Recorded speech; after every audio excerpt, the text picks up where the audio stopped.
La tecnología evoluciona constantemente. Hace tan solo unos días vimos cómo el inventor sudafricano Elon Musk mandó un coche al espacio exterior en un espectáculo que parecía sacado de una obra de ciencia ficción. Algunos expertos en inteligencia artificial estiman que hacia 2040-2050 las computadoras tendrán el mismo nivel intelectual y la habilidad de realizar tareas que un humano adulto. Lucy Bravo. Sin duda, la adopción de la inteligencia artificial está aumentando. De hecho, un artículo reciente de Forbes afirma que el 80% de las empresas están invirtiendo en este tipo de tecnología hoy en día. El artículo señala que la creciente aceptación de la inteligencia artificial en múltiples industrias impulsará un crecimiento significativo durante la próxima década, con ingresos potenciales para los creadores de este tipo de programas de hasta $89,000 millones para el año 2025.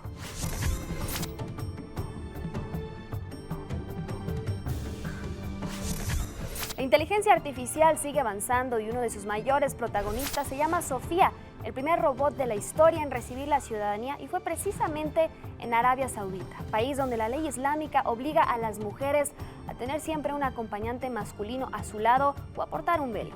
Sofía fue creada por Hanson Robotics, una empresa de Hong Kong. En 2016 ya había causado controversia cuando dijo que quería destruir a los humanos, pero esto no le impidió conseguir más derechos que sus conciudadanas humanas. Doctor Rafael Pérez y Pérez, bienvenido. Muchas gracias, es para mí un honor estar aquí. Doctor, inteligencia artificial, explíquenos qué es la inteligencia artificial y en qué la encontramos día a día. La inteligencia artificial son un conjunto de metodologías que se utilizan para tratar de resolver problemas que son muy complejos, que de otra manera será muy difícil de resolver. Y hay una aproximación de la inteligencia artificial que es muy ingenieril, muy basada en modelos matemáticos, y hay otra que está basada en modelos cognitivos, es decir, en cómo lo hacemos los seres humanos. Y hoy en día la inteligencia artificial la encontramos prácticamente en todos lados. Cuando hacemos búsquedas en Internet, por ejemplo, en las redes sociales, hay algoritmos de inteligencia artificial que están sacando una serie de registros sobre nuestras actividades para poder inferir y hacer diferentes cosas. ¿En qué lugar se encuentra México en materia de inteligencia artificial en estos dos ámbitos? Bueno, en el área que tiene una aproximación ingenieril, creo que hay un número importante de investigadores, hay algunos muy reconocidos en México. En el área que tiene el enfoque cognitivo, mi percepción es que falta más gente que pueda hacer investigación por allá. Son contados. México, 20 años, 20 historias, que justamente tenemos aquí al autor de este libro. Es el primer libro de cuentos con inspiración prehispánica, pero diseñado, escrito, digamos, por una computadora. ¿Cómo se da este proceso? Explícanos cómo puede una computadora escribir esta historia. Bueno, el libro y todo el proyecto Mexica ya lleva bastante tiempo, como dice el libro, 20 años. De hecho, el libro es la celebración del día que presenté mi examen de doctorado, que fue hace aproximadamente 20 años. Y en ese proyecto de doctorado es como surge esta idea de hacer un modelo, un sistema que genere narrativas. Y está inspirado en cómo lo hacemos los seres humanos. Nosotros, según la teoría que está detrás del modelo, el proceso creativo está formado por dos estados. Uno que se llama engagement, he encontrado una buena traducción para él, que básicamente lo que hace es la generación de ideas, como cuando soñamos despiertos. Todos hemos soñado despiertos alguna vez y las ideas solo fluyen y fluyen. Y el otro estado es el de reflexión, de nosotros analizamos, evaluamos lo que hemos hecho, si es necesario lo modificamos, y esas modificaciones van a afectar el tipo de ideas que volvamos a generar cuando regresamos a este estado de engagement. Entonces es un constante ir y venir entre estos dos estados. Y eso es lo que refleja el modelo, y con ese modelo fue como hicimos el libro. Es tan importante el libro, tan innovador, tan creativo, a propósito de la asociación internacional que preside, que se presentó en Estados Unidos, viene recién llegando de Estados Unidos, de lugares muy importantes. A ver si nos puede decir qué recepción tuvo en lugares incluso tan emblemáticos como el MIT. Claro que sí, la verdad es que fue una experiencia única, estoy muy contento, como bien dice usted, estoy recién desempacado de esta gira. Estuvimos en la Universidad de Pensilvania, estuvimos en el MIT, en la tienda, en la librería del MIT y en algunas reuniones privadas. Estuvimos en la Universidad de Brown en Providence y estuvimos en un lugar que se llama Baby Castle en Nueva York, que es un lugar para este tipo de eventos innovadores, con cuestiones innovadoras. Yo estoy muy satisfecho porque la gente que asistió a todos estos eventos era gente muy entusiasta. Había desde personas muy jóvenes, estudiantes, hasta ya personas mayores, y todos estaban muy interesados en conocer cómo funcionaba este tipo de sistemas. Se hicieron lecturas de cuentos, la gente los escuchaba, nos preguntaban al respecto. En fin, la verdad es que creo que fue un éxito. Yo estoy muy contento. Doctor, usted es uno de los pocos mexicanos que se dedica a esta área de la creatividad. ¿Qué otros proyectos tiene de inmediato después de este importante libro? Bueno, por un lado pionero, de hecho. Muchas gracias. Por un lado es seguir desarrollando el modelo.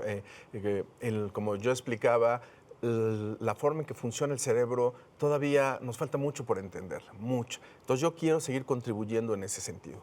Pero también tenemos algunos otros proyectos paralelos, como por ejemplo un generador de diseño de interiores, el cual está basado en las mismas ideas que está el sistema de Mexica.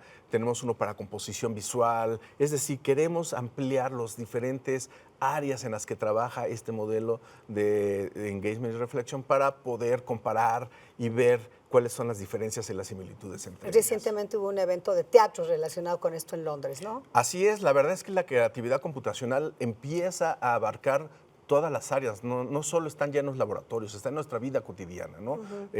Hace aproximadamente un año en Londres se estrenó una obra de teatro que se llama Beyond the Fence. Es un musical y gran parte de la música y el argumento fueron hechos por computadora. Entonces, pues ya cada vez se acerca más ese momento en lo que lo vamos a tener a nuestro alrededor como parte más de nuestra vida cotidiana. Ok, y ahora, Elon Musk, acabamos de ver hace unos días este evento extraordinario de pues un auto en el espacio, etcétera. Él dice que la inteligencia artificial o la lucha por esta inteligencia artificial es la que podría desatar una tercera guerra mundial. ¿Cuál es tu punto de vista? Yo creo que el desarrollo de la ciencia y la tecnología no es el problema somos las personas, ¿no? Sin duda es importantísimo seguir explotando todas estas nuevas tecnologías porque pueden ser muy útiles para las personas, para los seres humanos. Nos pueden ayudar en un país como México, por ejemplo, en educación, que nos hace tanta falta, en ese tipo de desarrollos.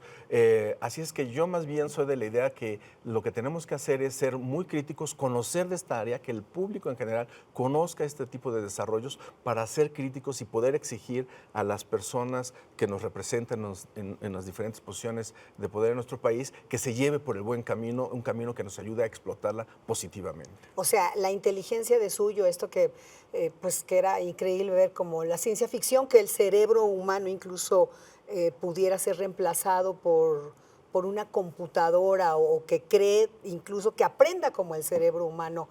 No, hay mucho miedo, incluso entre los expertos, de que puede ser algo benéfico o algo desastroso. No es la inteligencia, sino las personas, o ¿cómo está ese planteamiento? Sí, bueno, de entrada hay mucho mito respecto a la inteligencia artificial. Insisto que para poder hacer sistemas que realmente se equiparen a los seres humanos en todo el sentido de la palabra, nos falta muchísimo. No sabemos siquiera si lo lograremos algún día. Para ello necesitaríamos entender muy bien cómo funciona la mente, cómo funciona el cerebro, y no lo tenemos todavía ese conocimiento. Nos falta mucho. Entonces, en ese sentido, hay mucha fantasía. No hay que dejarse llevar por esas fantasías y por esos mitos. Y por otro lado, independientemente de los alcances que se lleguen, lo importante es cómo vamos a usar esos desarrollos científicos y tecnológicos. Lo importante somos nosotros. La ciencia se debe desarrollar para el beneficio de los seres humanos. Ese debe ser el objetivo. Pero siempre habrá mentes distorsionadas que lo puedan llevar en otro sentido. Black Mirror y estas series de televisión también son parte del mito, forman parte del mito. Claro, ¿no? Y este mito lleva muchos años, ¿no? En el cine, en la televisión, lleva mucho tiempo en que se han creado estos monstruos, ¿no? Aunque muchas están aquí ya en la realidad, ¿no? Ya las tenemos aquí. Claro, hay muchos desarrollos, hay desarrollos que algunos no son tan inteligentes como los venden algunas veces, pero independientemente de eso, el hecho de tener esos desarrollos no implica que necesariamente sea algo negativo. Lo importante es el saber cómo funcionan, tener un buen entendimiento para poder acotar y hacer reglas que nos permitan explotarlos en forma positiva. Doctor, por último, decía hace rato, la inteligencia artificial puede funcionar en el ámbito educativo. ¿En qué más puede ayudar a México, ser útil al país, la inteligencia artificial que tenemos al día de hoy? Bueno, yo creo que en muchísimas cosas, ¿no? Se puede hacer sistemas inteligentes que vayan, por ejemplo, en contra de la corrupción, que nos ayuden a detectar la corrupción. Yo creo que es un punto muy importante. En la seguridad, sin duda, la inteligencia artificial podría tener un efecto muy positivo en la ciudad del día a día, ¿no? En las calles, el tráfico, ¿no? Los que vivimos en esta ciudad sufrimos de un tráfico terrible y yo creo que si tuviéramos sistemas inteligentes que, por ejemplo, controlaran los semáforos de una manera efectiva, nos ahorraríamos muchas horas de transporte. Que eso ya está operando en otros países. Exactamente. Denos un ejemplo. Bueno, en Estados Unidos, en Europa hay lugares donde ya se están usando. Por ejemplo, en Inglaterra tienen muchas cámaras de seguridad donde identifican las caras de las personas y para luchar contra el crimen. Entonces los pueden identificar incluso en la calle, en las estaciones del tren, caminando, ¿no? Y hacer algo al respecto. Cualquier gobierno tendría que estar dedicando un buen presupuesto y alentando el desarrollo de la inteligencia artificial. Sin duda. Yo creo que es algo que va a afectar mucho a toda la sociedad y es importante que en nuestro país no nos quedemos atrás en eso. ¿Estamos rezagados, diríamos? Yo creo que es necesario meterle más fuerza al asunto. Muy bien.